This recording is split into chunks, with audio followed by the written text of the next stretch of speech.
آپ کو بتائیں گے سانحہ 18 اکتوبر کے شہداء کی برسی، جہاں پیپلز پارٹی رہنما سعید غنی سمیت دیگر رہنماؤں کی اعظم بستی قبرستان آمد ہوئی ہے۔ سانحہ 18 اکتوبر کے شہداء کی قبروں پر حاضری بھی تھی۔ شہداء کے اثار ثواب کے لیے فاتحہ خوانی کی گئی۔ سعید غنی نے کہا کہ سانحہ کارساز کے شہداء کی قربانیاں ہمیشہ یاد رکھی جائیں گی۔ پیپلز پارٹی کے رہنما سعید غنی سمیت دیگر رہنماؤں کی اعظم بستی قبرستان آمد ہوئی، جہاں سانحہ 18 اکتوبر کے شہداء کی برسی کے لیے سانحہ 18 اکتوبر کے شہداء کی قبروں پر حاضری دی گئی۔ شہداء کے اثار ثواب کے لیے فاتحہ خوانی کی گئی۔ سعید غنی نے کہا کہ سانحہ کارساز کے شہداء کی قربانیاں ہمیشہ یاد رکھی جائیں گی۔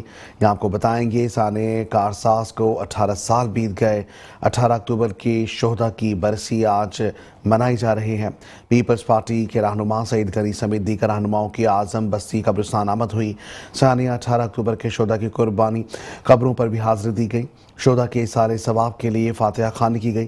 سعید غنی نے کہا کہ سانحہ کارساز کے شہداء کی قربانیاں ہمیشہ یاد رکھی جائیں گی۔